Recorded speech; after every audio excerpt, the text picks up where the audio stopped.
Muy buenas tardes para todos. El día de hoy expondremos la siguiente temática, que es el Sistema Monetario Internacional, sus generalidades y etapas.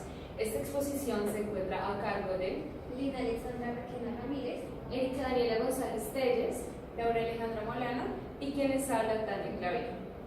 Para empezar, definiremos el Sistema Monetario Internacional. ¿Qué es el Sistema Monetario Internacional?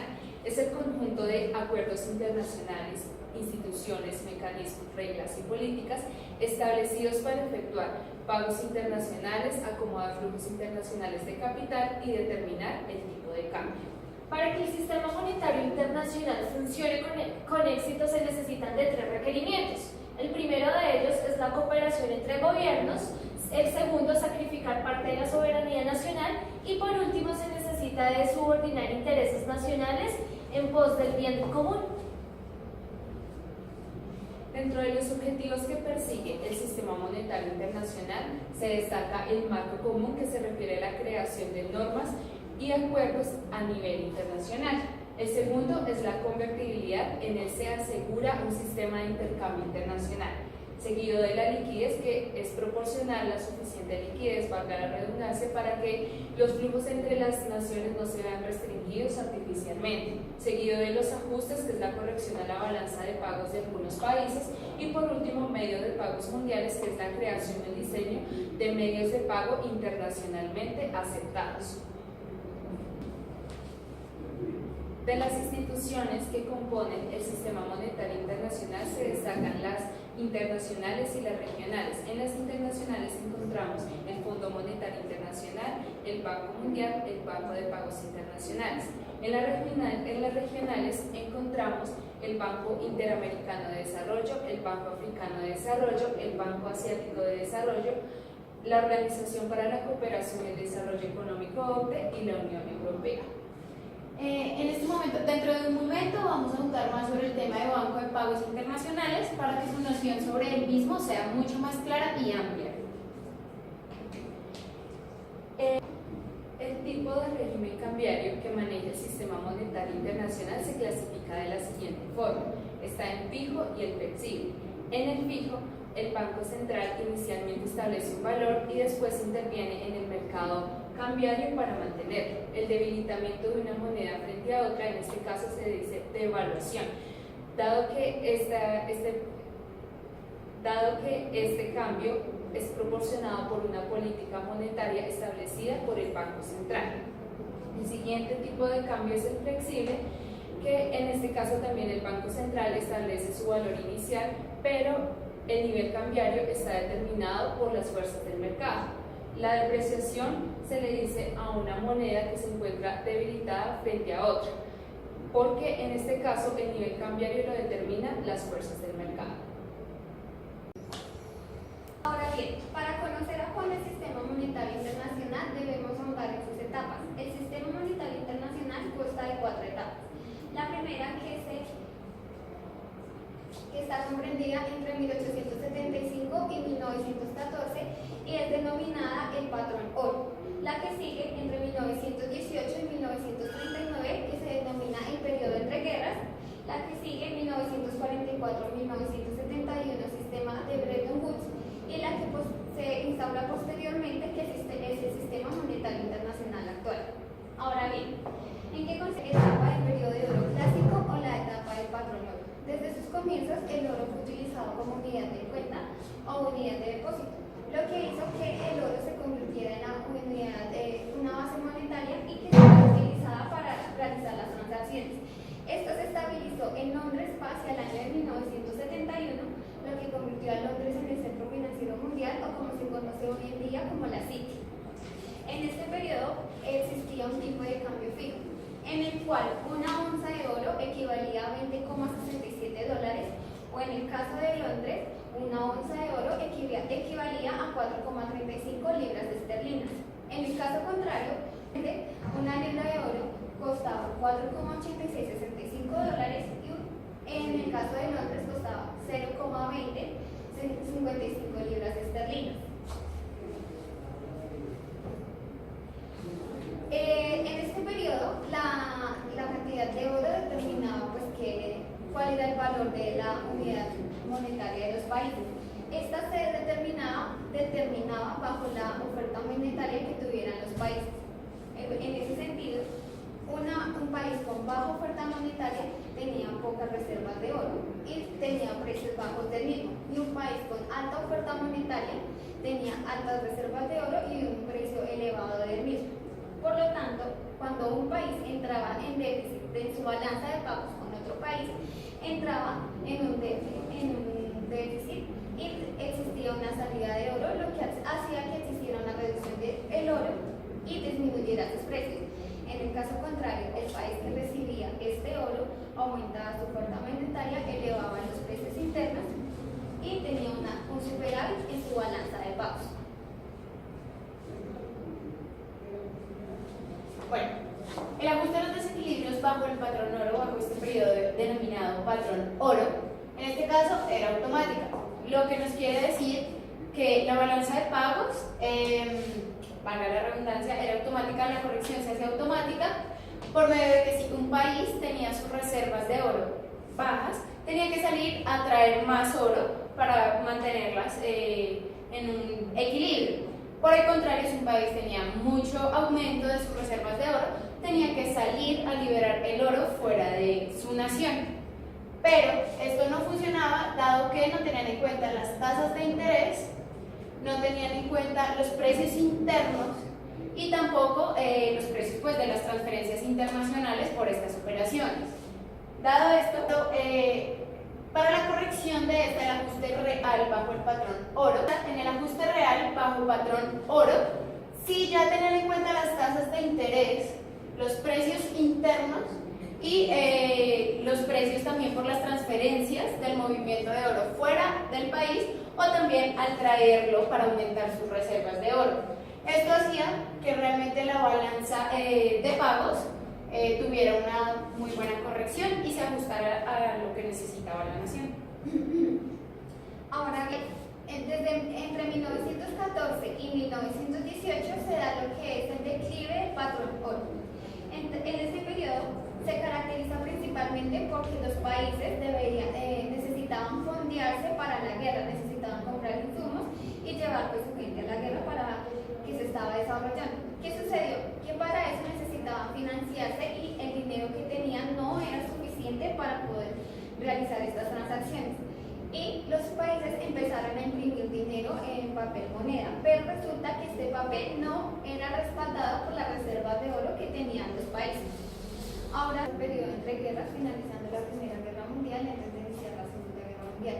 Este periodo se llama el periodo entre guerras y se caracterizó principalmente por una baja capacidad productiva de los países después de haber salido de la guerra y una hiperinflación dada por el señoriaje que se dio para poder financiarse durante estos periodos. Inglaterra, al tener las mayores reservas de oro que todos los países, sufrió un gran declive, ya que su hiperinflación hizo que se devaluara la moneda, al igual que Alemania, que utilizó el señoriaje para poder realizar los pagos que se comprometió a hacer en el Tratado de Versalles al terminar la Primera Guerra Mundial. Hacia 1919, los países deciden regresar al patrón oro buscando la estabilidad financiera que se daba en este régimen, pero no se da principalmente porque hacia 1930 la Gran Depresión ayudó a que los precios disminuyan y que la devaluación se profundice en cada uno de los países. Por lo tanto, los países intentan nuevamente, por tercera vez, regresar al patrón oro, pero teniendo como consecuencias restricciones comerciales entre ellos, lo que debilitó el comercio internacional. Bueno, tras culminar la Segunda Guerra Mundial necesitaban un nuevo sistema monetario, el cual se comprendió como sistema Bretton Woods, que comprende desde 1944 hasta 1971. Como no querían que se repitiera nuevamente la historia de las entreguerras, los países ganadores decidieron formar un nuevo orden económico mundial. Este nuevo orden económico mundial tuvo forma tras la conferencia en Bretton Woods en la ciudad de New Hampshire, donde participaron 44 países en julio de 1944. Los países que conformaban o que hacían parte del sistema Bretton Woods tenían que tener unos requisitos. Uno de esos requisitos que debían de tener era que debían de facilitar el crecimiento comercial, y otro que era que debían de tener era crear una base de la reserva. Durante la normatividad del sistema Bretton Woods se fomentaron unas instituciones. Estas instituciones son el Banco Mundial, que es el encargado del financiamiento a largo plazo, y el Fondo Monetario Internacional, que es el encargado de garantizar y supervisar las normativas referentes al comercio y al financiamiento internacional. También, como decía mi compañera Tania, hizo parte el GATT. ¿Qué significa el GATT? Es el General Agreement on Tariffs and Trade, que fue un acuerdo que se firmó entre 23 países que ayudaba a fomentar la liberación del comercio exterior. El régimen cambiario que se estableció durante el sistema Bretton Woods se denominó patrón oro de cambio. ¿Pero en qué consistía este patrón? Pues consistía en que entre los países debían de fijar el valor de su moneda base en términos de oro o dólares. Durante los primeros 25 años el sistema Bretton Woods fue un total éxito, pero empezó a ocurrir diferentes factores que ellos decían que al final iba a derrumbarse este sistema. Uno de esos factores que ayudaron a que se derrumbara el sistema fue que en 1960 Estados Unidos empezó a implementar políticas tanto monetarias como fiscales para financiar la guerra de Vietnam, lo que hizo que hubiera una escasez de dólares. Al que hubiera una escasez de dólares, esto hizo perder la confianza de la moneda. Para intentar salvar el Bretton Woods, los 10 países más grandes firmaron un acuerdo llamado el Acuerdo Smithsoniano, que tenía unos requisitos. Uno de ellos era devaluar el dólar, que pasaron de 35 a 38, y revaluar las otras monedas más fuertes. Donde el Acuerdo Smithsoniano pues, se derrumbó, donde los países en 1973 implementaron el régimen cambiario de libre flotación.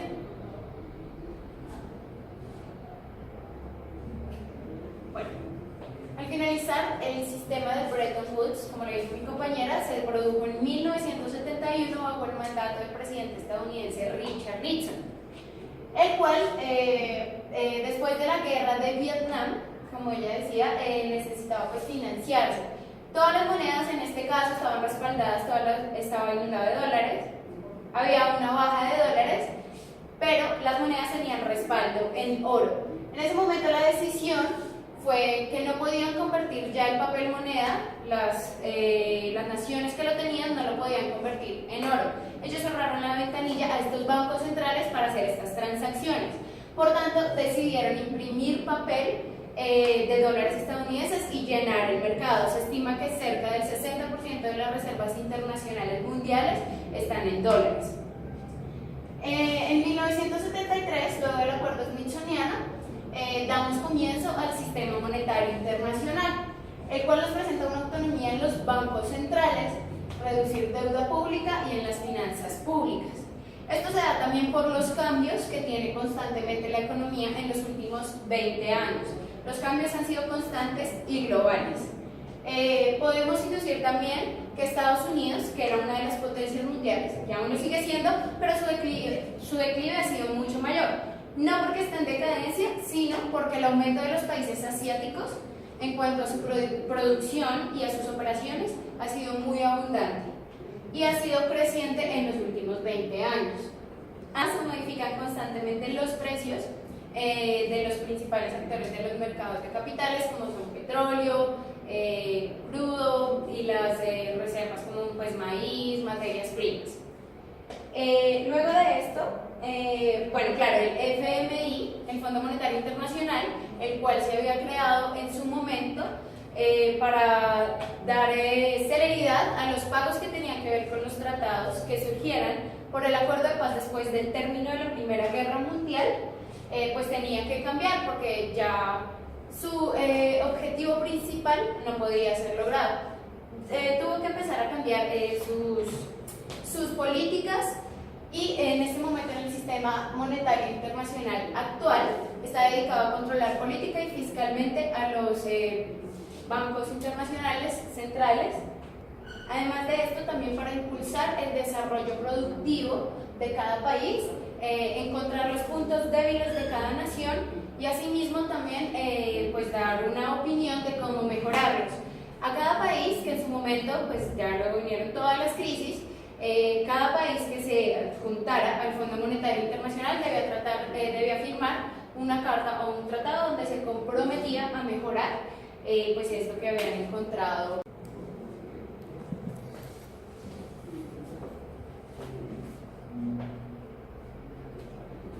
Bueno, ahora vamos a hablar del Banco de Pagos Internacionales, el Bank for International Settlements. Es una organización internacional dedicada a estimular la cooperación monetaria entre las naciones y pues también financiera. A menudo pues lo suelen considerar como el banco de los bancos centrales. Es una especie de supervisora de los mismos. Tiene 3 sedes, una en Basilea, Suiza, que es la principal, tiene una sede en la Ciudad de México y una además en Hong Kong. Los integrantes del Bank for International Settlements son la mayoría de los bancos centrales de los países. El Banco Internacional de Pagos está conformado por órganos de decisión. ¿Quiénes son estos órganos de decisión? La Asamblea General de Bancos Centrales, que está conformado principalmente por los países de Alemania, Bélgica, Italia, Francia y el Reino Unido. Adicionalmente, por un Consejo de Administración y el Director General, sumado a un presidente de la Junta de Gobernadores del Sistema de la Reserva Federal de los Estados Unidos. En los inicios, el Banco Internacional de Pagos, pues su tarea era administrar los pagos, como habíamos dicho anteriormente, que Alemania fue obligada a realizar después de los tratados de paz y el Tratado de Versalles tras la Primera Guerra Mundial. Entonces el banco lo que hacía era dedicarse a ayudar a difundir estos pagos a las personas que fueran necesarias y fueran beneficiarias de estos tratados.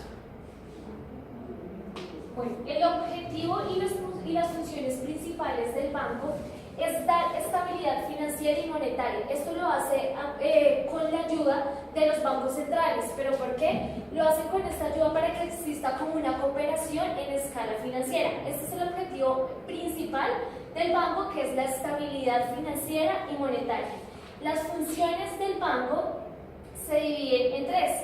La primera es que el banco hacen como un lugar que es un debate y la toma de decisiones donde interactúan las noticias más relevantes del momento. La segunda función es que también se acoge como unos centros de estudio económicos que también es conocido como fideicomisario. Y la última y la más fundamental de las múltiples funciones que tiene el banco de pagos es que vigila la estabilidad monetaria y financiera y actúa como un seguro o como un aval de las operaciones que hacen los bancos centrales. Es importante en este momento decir que el Banco Internacional de Pagos no está autorizado para recibir pagos de terceros ni abrir cuentas a nombre de bancos centrales. Su capital se encuentra exclusivamente en manos de 55 bancos centrales que están distribuidos globalmente y actúa, como decía mi compañera, como fideicomisario de las reservas internacionales.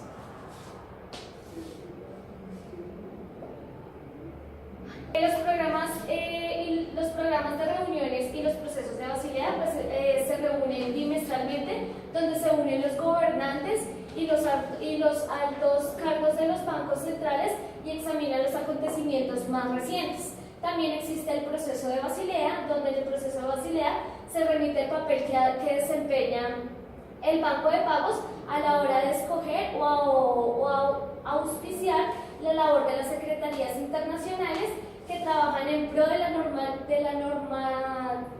normalización y la estabilidad financiera. A continuación tenemos una breve explicación resumida en un video de YouTube, el cual encontrarán el link bajo nuestro video. Housing is a market of exchange.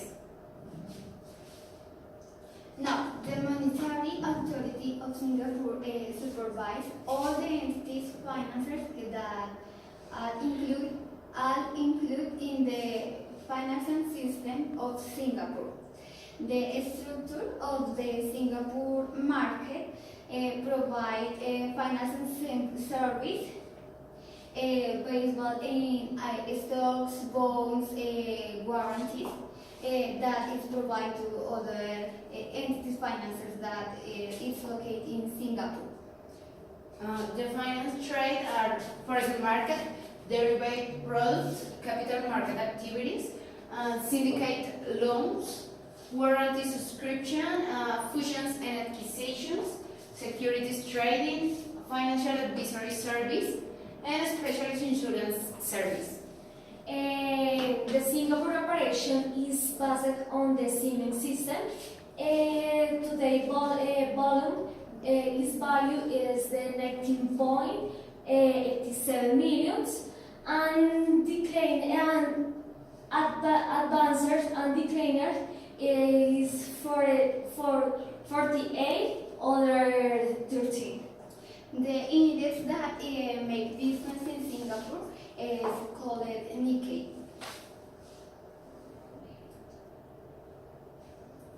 And now we talk about the financial center located in Frankfurt, Germany.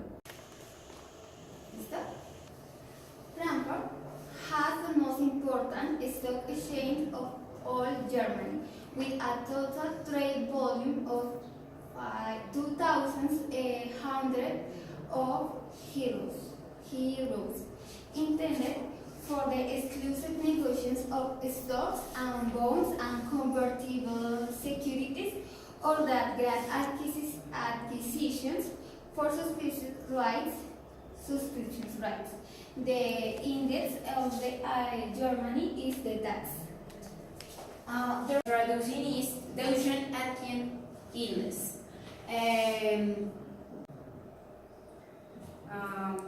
The Frankfurt operation is based on the central system, and the index are DAX, and they are the third biggest market, then New York and Nasdaq. The structure in which Frankfurt Center operation it is from 7. Within the basic function of the Financial Center of Frankfurt, the following are highlighted. 1. Defining and execute the monetary of the sum. Conduct foreign currency transaction. Promote the proper function of payment systems. 4. Contribute to the correct functioning of the policies adopted by the complement. Now, my partners and me, I talk about of Singapore with a finance center. That is all for today. We say thank you for your attention, and we hope that had learning with this exposition.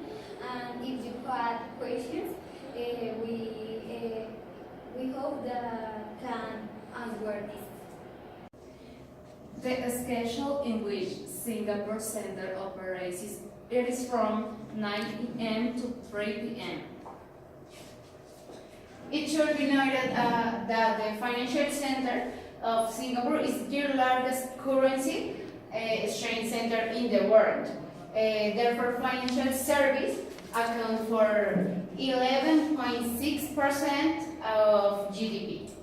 It's important to say that the market of Singapore is the sector that make business with stocks and bonds in the whole ocean.